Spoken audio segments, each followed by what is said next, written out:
This is a small scale Celtic fire churn, and we're going to use this in conjunction with Bandura's observational learning. And more specifically, we're going to look at the mediational process on how do you pay attention, retain that information, reproduce it, and how do you increase motivation to do an activity like this. Okay, first let's look at the components. We have stakes that are driven into the ground, and we have a weight system. So instead of having a socket, this acts as your socket like it did with the bow drill, which puts downward pressure onto a spindle, and then you have a fireboard below. So we already know some of these components. We know the fireboard, we know how a spindle works, we know how a socket works. What's new is now we're driving stakes into the ground, and then we're going to tie that weight system off. I'm going to show you a couple of new knots and how to tension that. And then we can also, if needed, if this weight is not heavy enough or we need to adjust the downward pressure, we can slide a weight or tie it on to this socket that essentially acts as the downward pressure and socket all in one. That way we don't have to manage it by hand.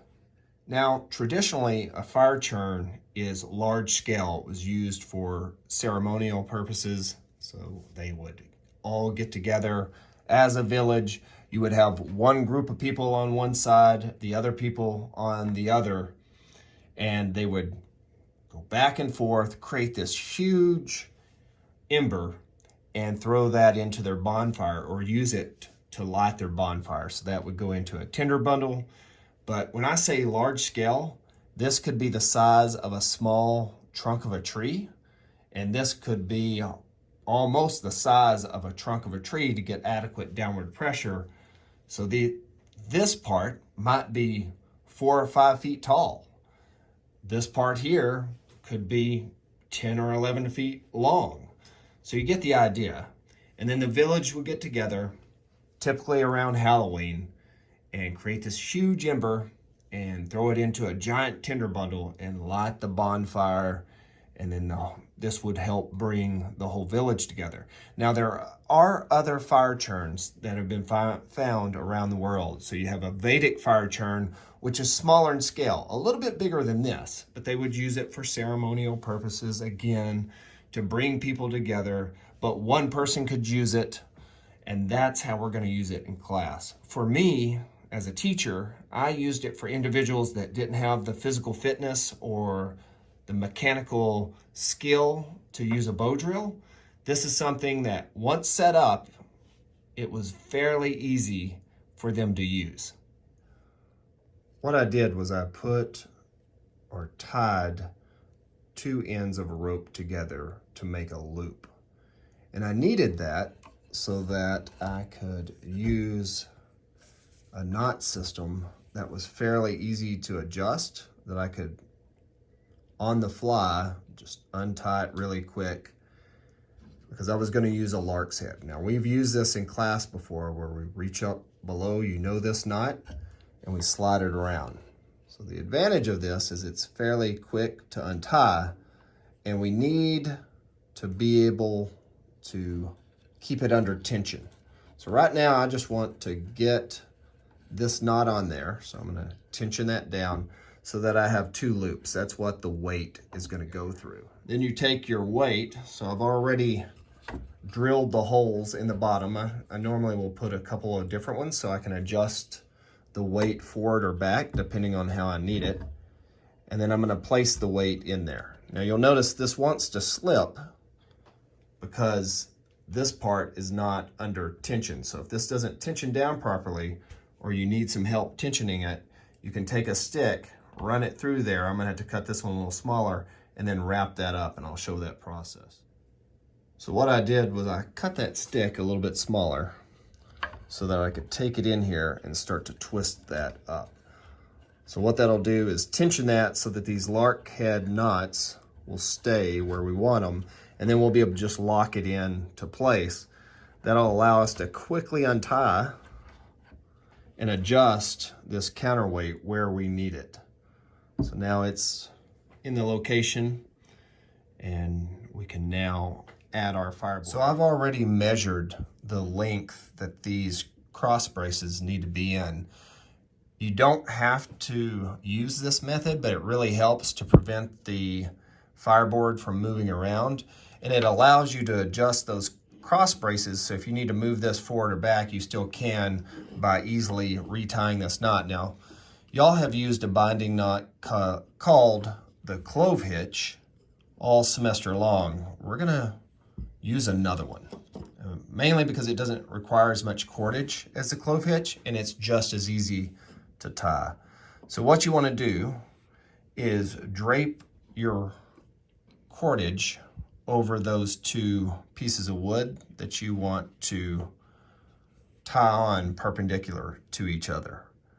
So drape this across, and then I'm going to take this top end here, it's going to go underneath that bottom piece, and I'm going to do the same thing here. So you're making an S pattern. But you want to keep this loop on top fairly loose because we need to run both of these ends towards each other. Pull those through, but don't cinch it down yet. And then wrap these around like you were going to tie your shoe and start to cinch that down. Now to dress this knot, you'll press it in from each side and just pull the ends to tighten that down. And then if you want to do an overhand knot to make that more secure on top, you can. That's it. So I've done the same thing over here. I actually need to tighten this one down because it started to shake loose. This is just as secure, if not more secure, than a clove hitch. And it's a great way when you have two perpendicular cylinders or objects that you need to tie together. So it's great. So once you have your fireboard together, you can just slide that into place. So once you've got your counterweight where you want it, in the location that you feel will keep that fireboard straight up and down, you can tension this stick so that it won't move around. So you can see it's kind of leaning. That's another reason you want these two stakes at the front. You can make this work without it, but they kind of help keep that in the location from moving around too much, especially once you place a weight on top. All right, this cordage was about arm's length when I stretched out both of my arms, and I did a figure 8 on a bight. You already know how to do that. And so what you want to do is, as you wrap that up, take one end of your cordage and wrap from the bottom. Try to get 4 or 5 wraps around that. And that will give you enough friction to rotate that spindle inside that fireboard. And you'll want to make sure that your cordage is near the top, not here where it narrows down, otherwise it'll bind up and get inside that hole. But you want to keep it in that position. Now, I don't know if I can do this while it's up on my desk, but let's see. And then that'll allow you to go back and forth until you heat that up and create some dust. Now, in a true Celtic fire churn, they would tie cordage. You don't want anything to take the weight off the front, otherwise you won't get enough downward pressure. But just in case this pops out, they didn't want this falling down and hitting the ground or damaging the fireboard.